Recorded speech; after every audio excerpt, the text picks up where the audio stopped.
പക്ഷേ ഇവിടെ എരുമാണ്ട് ഈ ഡോക്ടർക്ക് ഇവിടെ വന്നതിന്റെ ശേഷം നല്ല മൂപ്പര കൈപ്പുണ്യാണോ എന്തോ എനിക്കറിയില്ല, എനിക്ക് റാഹത്താണ്, സമാനം തന്നെ. ഡയബറ്റിക് ഫുഡ് അഥവാ പ്രമേഹ പാതരോഗം.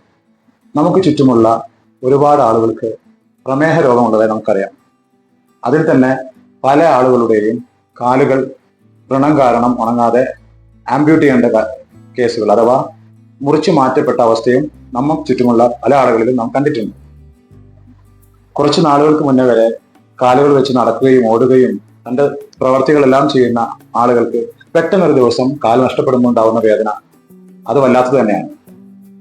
നമസ്കാരം, ഞാൻ ഡോക്ടർ മെൽവിൻ. ഇന്ന് ഞാൻ ഈ വീഡിയോയിലൂടെ നിങ്ങളോട് സംവദിക്കാൻ ഉദ്ദേശിക്കുന്നത് ഡയബറ്റിക് ഫുഡ് അൾസേഴ്സ് നമുക്ക് എങ്ങനെ അത് വരാതിരിക്കാൻ വേണ്ടി നമുക്ക് എന്തൊക്കെ ശ്രദ്ധിക്കാം, വന്നു കഴിഞ്ഞാൽ എങ്ങനെയൊക്കെയാണ് നമ്മളത് ചികിത്സിക്കേണ്ടത്, എങ്ങനെയാണ് നമുക്ക് കാല് നഷ്ടപ്പെടാതാവുക എന്നുള്ള വിഷയങ്ങളെ കുറിച്ചാണ് ഞാൻ നിങ്ങളുമായിട്ട് സംവദിക്കാൻ താല്പര്യപ്പെടുന്നത്. അതിനു മുന്നേ ആയിട്ട് എന്റെ ക്ലിനിക്കിൽ കുറച്ചു കാലമായിട്ട് ഡയബറ്റിക് ഫുഡ് അൾസേഴ്സിനെ ട്രീറ്റ് ചെയ്യുന്ന ഒരു രോഗിയുടെ കഴിഞ്ഞ 4 വർഷമായിട്ടുള്ള അദ്ദേഹത്തിന്റെ അനുഭവം നമുക്കൊന്ന് കേട്ടിട്ട് വരാം. ഞാൻ ഗൂഡല്ലൂര് ആളാണ്. കാലിന്റെ അടിയിൽ മുറിവായിരുന്നു. മുറിവ് മാറാതെ 4 വർഷത്തോളമായി കാലിന്. ഇപ്പൊ രണ്ടാമത് ഇടത്തെ കാലിലാണ് ഇപ്പൊ പഴയ മുറി, വലത്തെ കാലിൽ മുറി വന്നു. പക്ഷേ ഇവിടെ എരുമാണ്ട് ഈ ഡോക്ടർക്ക് ഇവിടെ വന്നതിന്റെ ശേഷം ഇവിടെ വേറെ ഒരാൾ തന്നാണ് ഈ ഫോൺ നമ്പർ, അത് മുഖാന്തരമാണ് ഞാൻ ഇവിടെ വന്നത്. ഇവിടെ ഇപ്പൊ 2 മാസമായിട്ടേ ഉള്ളൂ. ഈ 2 മാസത്തില് പുതിയതായിട്ട് കാലില് വലത്തെ കാലിൽ വന്ന മുറിവ് ഉണങ്ങി. ഇടത്തെ കാലില് അൽഹംദുലില്ലാ മുറിവ് ഉണങ്ങുന്ന ഏകദേശം കണ്ടീഷനിലായി, ചെറുതായി, വളരെ ചെറുതായി. ഇപ്പൊ ഏകദേശം 2 പ്രാവശ്യം കൂടി ഇവിടെ വന്ന് കെട്ടിക്കഴിഞ്ഞാൽ മുറി മറ്റേ തൊലി കൂടാനുള്ള സാധ്യത ഉണ്ട്. ആ കണ്ടീഷനിലായി. അൽഹംദുലില്ലാ, അതിനുള്ള സ്തുതിക്കുന്നു. എന്തോ അൽഹംദുലില്ലാ നല്ല മൂപ്പര കൈപ്പുണ്യാണോ എന്തോ എനിക്കറിയില്ല, എനിക്ക് റാഹത്താണ്, സമാനം തന്നെയാണ്, യാതൊരു മാറ്റമല്ല. ഞാൻ 4 വർഷത്തോളം വലിയ വലിയ ഹോസ്പിറ്റലൊക്കെ പോയതാണ്. പെരിന്തൽമണ്ണ, ഗൂഡല്ലൂര്, പ്രൈവറ്റില്, അങ്ങനെയൊക്കെ ബത്തേരി വരെ ഞാൻ പോയിട്ടുണ്ട്.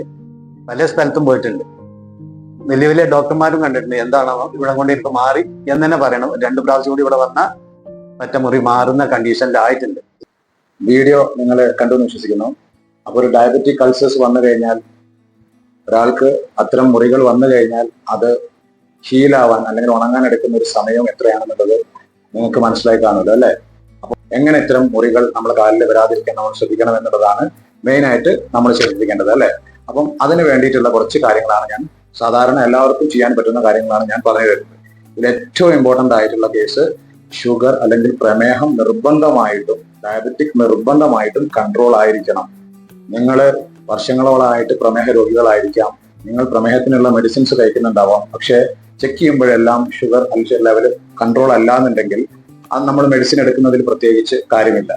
നിർബന്ധമായും HbA1c പോലുള്ള ടെസ്റ്റുകൾ ചെയ്ത് നിങ്ങളുടെ പ്രമേഹത്തിന്റെ അല്ലെങ്കിൽ ഡയബറ്റിക്കിന്റെ അളവ് നോർമൽ എന്നുള്ള രൂപത്തിലേക്ക് എത്തിക്കുക എന്നുള്ളതാണ് നിങ്ങൾ ആദ്യം ചെയ്യേണ്ടത്. രണ്ടാമത്തത്, ഒരു പ്രായമായ ആളുകളെല്ലാം പുറത്തോട്ട് ഇറങ്ങുമ്പോൾ ഡയബറ്റിക്കിന് ആയിട്ടുള്ള ആളുകൾക്ക് പ്രത്യേകമായിട്ട് ഡിസൈൻ ചെയ്ത ഷൂസുകൾ കിട്ടും. അത്തരം ഷൂസുകൾ നിങ്ങൾ ഉപയോഗിക്കുക.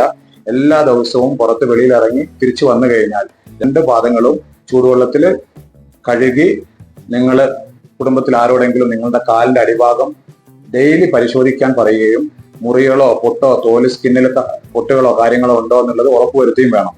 ഡയബറ്റിക് ന്യൂറോപ്പതി പോലുള്ള ബുദ്ധിമുട്ടുകൾ നിങ്ങൾ ഷുഗറുള്ള അല്ലെങ്കിൽ പ്രമേഹമുള്ള ആളുകൾക്ക് ഉണ്ടാകുമ്പോൾ കാലിലേക്കുള്ള രക്തോട്ടത്തിന്റെ അളവുകൾ കുറയുമ്പോൾ സ്വാഭാവികമായിട്ടും അവിടേക്കുള്ള വേദനകളെല്ലാം കുറയും. അങ്ങനെയാണ് നമുക്ക് ചില മുറികൾ വന്നു കഴിഞ്ഞാൽ നമ്മൾ അത് സ്മെല്ല് ചെയ്യുമ്പോൾ അല്ലെങ്കിൽ പഴുത്ത് ഇൻഫെക്ഷൻ ആകുമ്പോഴാണ് നമ്മൾ അറിയുക ചെയ്യുക. അപ്പം അതുകൊണ്ട് തന്നെ എന്നും നിങ്ങളുടെ പാദങ്ങൾ നിങ്ങൾ കെയർ ചെയ്യുക. ഇത്തരം കാര്യങ്ങൾ നിങ്ങൾ ഡെയിലി നിങ്ങളുടെ ചര്യയിൽ നിങ്ങൾ ഒരു ഡയബറ്റിക് പേഷ്യന്റ് ആണെങ്കിൽ നിങ്ങൾ ഈ 2 കാര്യങ്ങളും ചര്യ പോലെ ചെയ്ത് കഴിഞ്ഞാൽ തീർച്ചയായിട്ടും ഇത്തരം അൾസറുകൾ നിങ്ങൾ ശരീരത്തിൽ അല്ലെങ്കിൽ കാലുകളിൽ വരുന്നതിനെ നമുക്ക് തടയാൻ സാധിക്കും.